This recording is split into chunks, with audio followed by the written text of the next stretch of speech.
Adam Sandler's not doing 2 shows wherever Grand Junction is. I've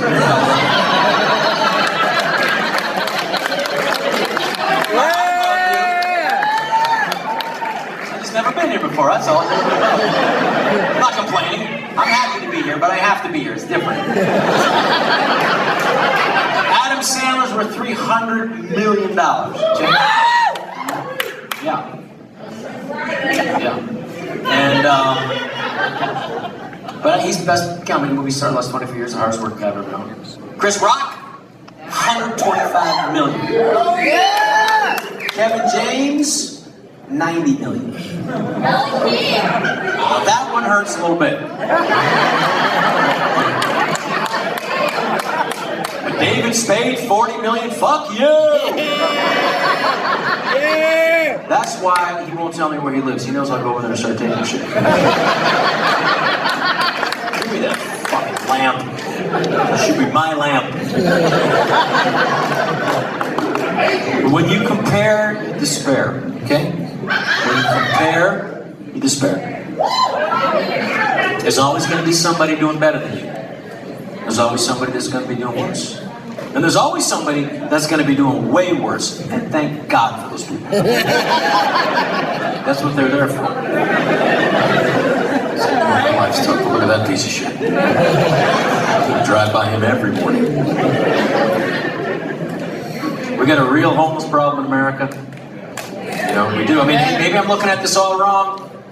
We either have like a huge homeless problem or a gigantic camping success story. 10 companies are killing it. How many nights do you plan on spending in the tent? The rest of them. After this one. You can have all the money in the world, doesn't guarantee happiness. Take the guy who owns Amazon. He's worth $192 billion, Jeff Bezos. Holy shit. He got divorced last year. You think he's happier than us? Yeah. For sure. Big time. All of us combined. Hey, absolutely. don't forget about Bill Gates. 100%. But it ain't perfect.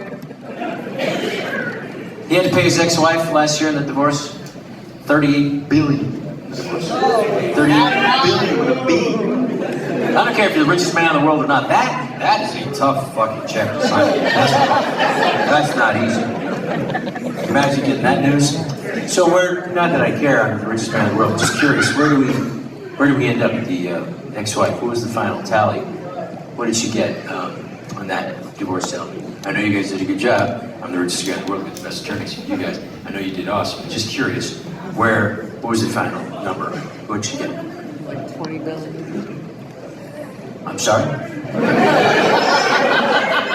38 billion. 138 billion? No, that's what she has now. She got 38 billion. They all got richer. Because she got 38 billion. Listen, these people don't give a fuck the actual number. This is a joke. These are all jokes. You're not watching the news. I'm telling jokes. My foot's up here. This is an anchor. Look. The news, they don't wear this. But Unfortunately, I did see you were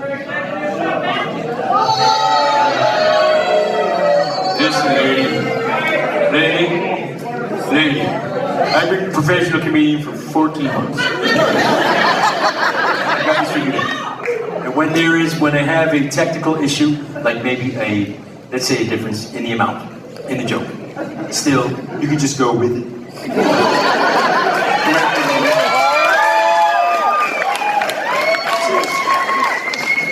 I don't feel bad for me, I feel bad for Jamie. He has to sell t-shirts after the show.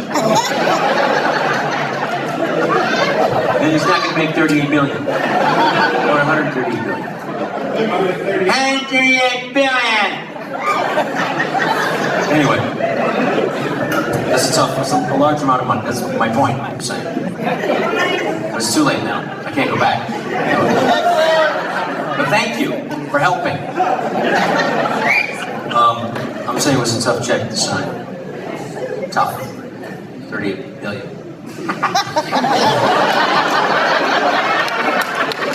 Tough one. But thank you again. 38 billion.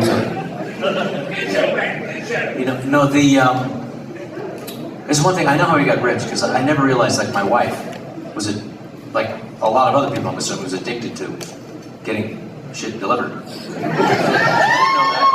I didn't know that. I swear to God. Like, remember before the pandemic, and you used to get something delivered, and go, ooh, fuck. There's a box. Maybe it's me. Maybe it's something fun. Then during the pandemic, we said, honey, this is the 12 fucking box. Today, I'm not working. What the fuck are you doing? No, with Amazon Prime, they're giving the shit away practically. That's not too big. 38 billion, that's what he had to pay. No, I swear, that's what he had to pay. First, that's got to put pressure on the new relationship. Well, first of all, let me tell you something. Jeff Bezos, the reason why he got divorced, he cheated. He cheated. His wife got him, he cheated. You know, guys are so stupid. Guys, you don't have to cheat anymore. You don't have to cheat anymore because there's yoga pants. God, you throw it all away just to find out what that ass looks like. Well, there it is. Trying to find out what the other side looks like. Well, there it is too. Both sides. Mystery solved right here at Target. Mystery solved. Don't need to cheat after all. Seeing everything. Oh yeah, man. 38 billion. That's got to put new pressure on Jeff Bezos, the new girl. She's got to feel that pressure. This new girl for 38 billion, she better be special. You know, that's all I'm saying. Special. This new girl, she better, for 38 billion, she better have like a Ferris wheel in her asshole.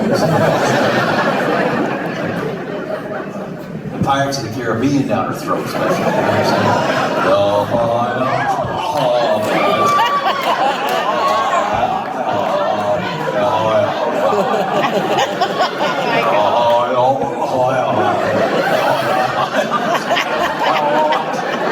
Sorry, I apologize, it was terrible. I'm just trying to get the audience back. Well, I did do something during the pandemic. I got, as what my wife says, a vasectomy. Do you need to get a vasectomy? I was like, what? Do you need to get a vasectomy? You do? Yes. La factoría, las niñas, cerrado. No more babies. Really? And I gotta take care of that? Yes. And it's true, guys. If you know for sure you've had enough kids, it's a much easier procedure for us than a woman getting her tubes tied. I mean, getting a vasectomy, I mean, there's very few complications, which I will go into now.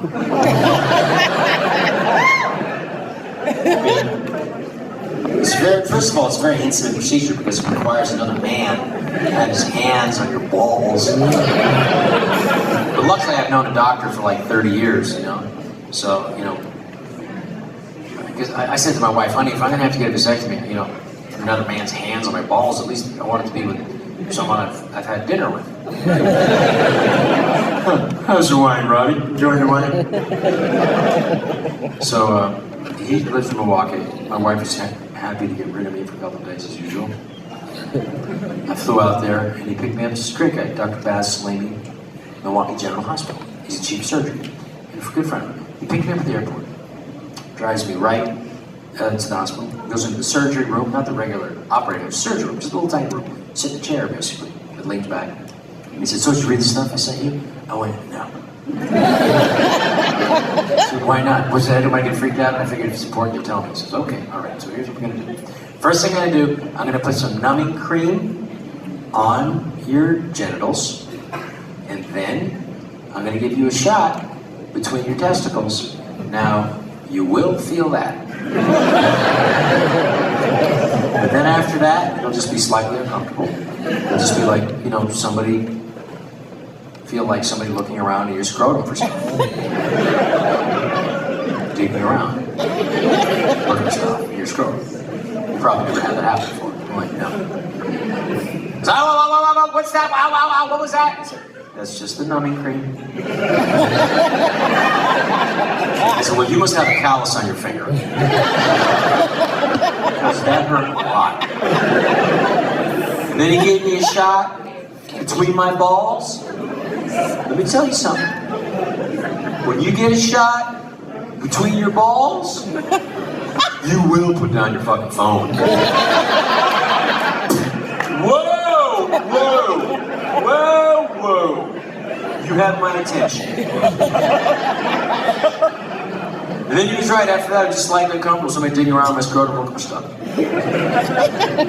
And I smelled smoke. You know, I smell smoke, what is that? I said, oh, that's you. He said, I'm burning? Which part of me is on fire right now? I said, well, I just severed your vas deferens veins, and then I just soldered them off. And I said, was that necessary? He said, yes. That's what a vasectomy is, because if you just cut them, they can actually get back together. There's been incidents of that, cases of that. So you have to solder them off. That way your little swimmers can't get to where they used to go. So, and I was still high from all the Valium and all this shit. And I said, so, but I still make those little swimmers? He says, yeah, I'm not taking your balls out. I'm just, you know, preventing them from swimming where they used to go. I said, so, if I still make them, where do they go? So, the body reabsorbs most of them. I said, okay, but what happens to the rest of them? You know, like the smart ones. You know, the gig's up, you know, like, all right, let's find another way out of here. What happens to those guys? I gotta know where they go in my body. He said, I wouldn't worry about it. I said, I'm never gonna not worry about it. I'm gonna worry about it forever. I can't not know where these sperm are floating around, swimming around in my body. I gotta know. I can't not know. I mean, it can't be like one day, you know, I'm watching an Italian movie, all of a sudden I start to tear up a little bit. Next thing you know, I got like jizz coming out my eyeballs.